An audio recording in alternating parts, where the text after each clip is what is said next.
आज का जो हमारा लेक्चर है उसमें मैं बताऊंगा आपको कि आपने बायो का जो पेपर अटेम्प्ट करना है वो कैसे करना है। तो सबसे पहले आपने क्वेश्चन पेपर यानी कि आपने पेपर अटेम्प्ट करने के लिए सबसे पहला आपका काम जो है वो आपकी स्टेशनरी कंप्लीट होनी चाहिए। ठीक है कि आपके पास पेन जो कम से कम 2 पेन होने चाहिए, उसमें इंक जो है वो फुल होनी चाहिए। ठीक है, ये सारी चीजें आपने चेक करने के बाद ब्लू ब्लैक मार्कर होने चाहिए आपके पास। तो ये सारी चीजें जब पूरी होंगी तभी आपने पेपर अटेम्प्ट करना है। तो फर्स्ट ऑफ ऑल जब आपने एग्जामिनेशन सेंटर में जाना है तो अपने रोल नंबर को देखते हुए अपनी सीट को सबसे पहले देखना है कि आपकी सीट नंबर कहां पे है। ठीक है, आपकी चेयर्स के ऊपर सीट नंबर लगे होते हैं, तो आपने वहां पर जाके सबसे पहले अपनी सीट को देखना है कि आपका सीट का नंबर कौन सा है। वहां पे बैठने के बाद आपने क्या करना है, पहले जब आपका पेपर आएगा, ठीक है, आपका क्वेश्चन पेपर आएगा तो सबसे पहले बिस्मिल्लाह से स्टार्ट करना है आपने। स्टार्ट करने के बाद आपने क्या करना है, क्वेश्चन को पहले पढ़ना है आपने केयरफुली। ठीक है, क्वेश्चन पेपर को अच्छे से पढ़ना है। पढ़ने के बाद आपका उसमें यानी कि टोटल आपके पास कितने क्वेश्चन होते हैं, 7 क्वेश्चन होते हैं। उसमें फर्स्ट क्वेश्चन होता है वो आपका होता है एमसीक्यूज के बारे में।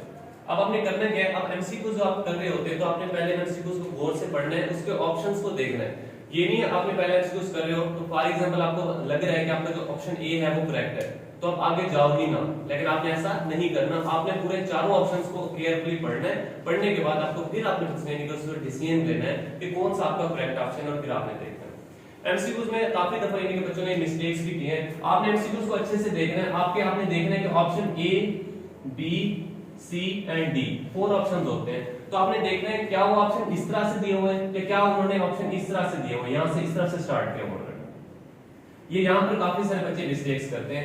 आपने केयरफुली देखना है क्या आपके ऑप्शन यानी कि लेफ्ट साइड से स्टार्ट हो रहे हैं या क्या आपके ऑप्शन राइट साइड से स्टार्ट हो रहे हैं। फॉर एग्जांपल कभी-कभी ऐसा होता है कि यहां से इस तरह से उन्होंने स्टार्ट कर दिया है तो यहां से आपका जो ऑप्शन होगा, फॉर एग्जांपल यहां पर कोई भी आपका कोई आंसर है तो इसके मुताबिक आपका ये ऑप्शन बी बनता है, लेकिन आपने इसके मुताबिक लगा दिया यहां से काउंट करके ए बी इस तरह से, तो आपका ये ऑप्शन सी बन जाएगा। तो इस तरह से आपका वो आंसर इनकरेक्ट हो जाएगा।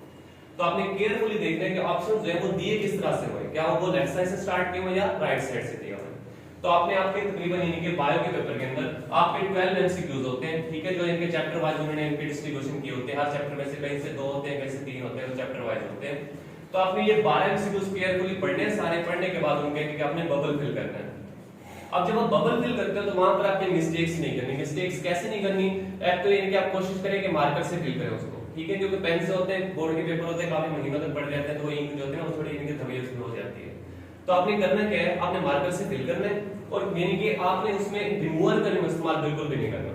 आप जब मार्कर से करोगे तो जाहिर सी बात है रिमूवर उसमें होना ही नहीं है, तो आपका ये ऑप्शन सही रहेगा। पेन से अगर आप कर भी रहे हो तो आपने रिमूवर का इस्तेमाल बिल्कुल भी नहीं करना। कभी कोई बच्चे ऐसे करते हैं कि उन्होंने एक ऑप्शन उन्होंने फिल कर दिया, ठीक है, फिल करने के बाद उसको रिमूवर करके दूसरे के ऊपर लगा रहे हैं तो वो आपका आंसर उन्होंने गलत कर देना। तो आपने इसके ऊपर यानी कि डबल मार्क भी नहीं करना, यानी कि उसको क्रॉस करके उसी के आगे एक और फिल कर दो, तो इस तरह से भी नहीं करना। इस तरह से आपका ये क्वेश्चन जो है वो गलत हो जाएगा। ठीक है, तो ये आपने क्वेश्चन नंबर जो 1 है ये आपका बहुत यानी कि इंपॉर्टेंट होता है बोर्ड के लिहाज से भी, क्योंकि ये आपके वो पक्के यानी कि एग्जैक्ट मार्क्स होते हैं जो आपके मिल रहे होते हैं आपको। तो एमसीक्यूज आपके लिए बहुत इंपॉर्टेंट होते हैं। सेकंड क्वेश्चन जो आपका आता है क्वेश्चन नंबर 2 होता है। अब आपका शॉर्ट क्वेश्चन का पोर्शन स्टार्ट हो रहा है। शॉर्ट क्वेश्चन का पोर्शन आपके 3 क्वेश्चंस पर मुश्तमिल होता है। Question number 2, question number 3 and question number 4। इन चारों यानी कि तीनों क्वेश्चन के अंदर आपके पास यानी कि शॉर्ट क्वेश्चंस होते हैं सारे, जो कि डिफरेंट चैप्टर से आए होते हैं, चैप्टर वाइज कॉम्बिनेशन होता है ये। तो क्वेश्चन नंबर 2 जो होता है आपका, उसमें आपके पास यानी कि 8 शॉर्ट क्वेश्चंस होते हैं। अब 8 में से आपने करने कितने हैं, 5 करने हैं। टोटल ये मार्क्स कितने होते हैं इसके, 10 मार्क्स होते हैं। तो आपने क्या करना है, आपने उन 8 को पढ़ना है केयरफुली। पढ़ने के बाद आपको जो आंसर अच्छे से आता हो, ठीक है, आपने उस आंसर को लिख के पहले लिखना है। जो आपको क्वेश्चन का आंसर अच्छे से आता हो आपने वो पहले लिखना है। फॉर एग्जांपल अगर 8 शॉर्ट क्वेश्चन हैं और आपको तीसरे वाला आ रहा है तो आपने पहले तीसरा वाला कर दो। जो आपको ज्यादा अच्छे से क्वेश्चन आ रहे हैं आपने पहले 5 वो कर देने हैं। अब क्वेश्चन जब आप हल कर रहे हो तो इसमें आपने एक चीज नोट करनी है कि क्या वो जो क्वेश्चन आपको दे रहे हैं वो किस लिहाज से दे रहे हैं। क्या वो आपको यानी कि इस फॉर्मेट में दे रहे हैं, क्या आपको वो गिनती यानी कि 1 2 के फॉर्मेट में दे रहे हैं। तो जिस फॉर्मेट में क्वेश्चन पेपर आपके ऊपर लिखा हुआ है ना तो आपने यहाँ पर वही यानी कि लिखना है। फॉर एग्जांपल वहां पर 1 2 की फॉर्म में लिखा हुआ है, आपने एबीसी लिख दिया, तो आपने इस तरह नहीं करना। जिस तरह पेपर के ऊपर दिया हुआ है आपने एग्जैक्ट उसी तरह से वहां पर लिखना है। क्लियर हो गया। उसके बाद आपके पास यानी कि आपने 8 शॉर्ट क्वेश्चन होंगे। 8 में से आपने कोई से 5 जो आपको अच्छे से आते हो, और लाजमी नहीं है कि आप क्वेश्चन नंबर 2 ही पहले करो। 3 शॉर्ट क्वेश्चंस के पोर्शन है तो इन तीनों में से आपको एग्जैक्ट पहले जो अच्छे से आता हो, पेपर आपने सालों पहले पढ़ लेना एक बार। तीनों शॉर्ट क्वेश्चंस के पोर्शन में पढ़ोगे, जो पोर्शन आपको ज्यादा अच्छे से आता है आपने पहले उसको अटेम्प्ट करना है। फॉर एग्जांपल आपको 2 3 और 4 में से अगर आपको 4 पहले आ रहा है अच्छे से ज्यादा तो आपने पहले 4 को अटेम्प्ट करना है, उसके बाद आपने इनके बाकी क्वेश्चंस को करना है। तो 8 में से आपने यानी कि जो मस्ट है आपके वो आपने 5 करने होते हैं। 5 आपने वो करने हैं जो आपको एग्जैक्ट बहुत अच्छे जाते हो। अगर आपको इनके 5 में से आपको इनके माइंड में आ रहा है कोई एक का 60% जो है वो मेरा इनके सही नहीं हुआ, इनके उसमें मिस्टेक हो सकती है, तो आप एक एक्स्ट्रा कर लो, ठीक है, एक एक्स्ट्रा कर लो ताकि इनके उसमें से इनके उसके इनके कमी पूरी हो सके वहां से। तो ये था आपका क्वेश्चन क्वेश्चन नंबर 2, उसमें भी 8 में से आपने 5 करने हैं। क्वेश्चन नंबर 3 है, उसमें भी आपने 8 में से 5 करने हैं। और क्वेश्चन नंबर 4 है, उसमें भी आपने 8 में से 5 करने हैं। तो ये 60% का पोर्शन था जो आपने चैप्टर से करना है। उसके बाद आपका आता है क्वेश्चन नंबर 5। अब आपका पोर्शन स्टार्ट हो गया लॉन्ग क्वेश्चन का। अब लॉन्ग क्वेश्चन है आपके ना 3 पोर्शन होते हैं, एक होता है question number 5, question number 6 and question number 7।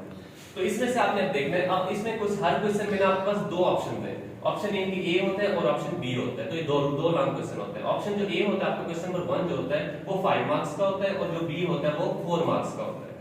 तो अब आपने करना क्या है, लॉन्ग क्वेश्चन में बहुत से बच्चे गलती करते हैं। अब आपने करने इसमें से दो होते हैं, 5, 6 और 7, इनमें से आपने कोई से दो अटेम्प्ट करने हैं। तो करते क्या स्टूडेंट के फॉर एग्जांपल ए पोर्शन यहां से कर लिया, बी पोर्शन यहां से कर लिया, तो ये बिल्कुल आपने नहीं करना। जिस क्वेश्चन को आप सिलेक्ट कर रहे हो, अगर 5 कर रहे हो तो दोनों पोर्शन 5 के करने हैं, अगर 6 कर रहे हो तो दोनों पोर्शन ही 6 के करने हैं। जो क्वेश्चन आपने यहाँ पर लिख दिया है आपने दोनों पोर्शन उसी के करने। ये नहीं करना कि आपको ए यहाँ से आता है बी नहीं आता तो आप बी यहाँ से कर लो, इस तरह बिल्कुल भी नहीं करना, क्योंकि यहाँ से फिर आपके एक ही काउंट होगा, दूसरा काउंट नहीं होगा।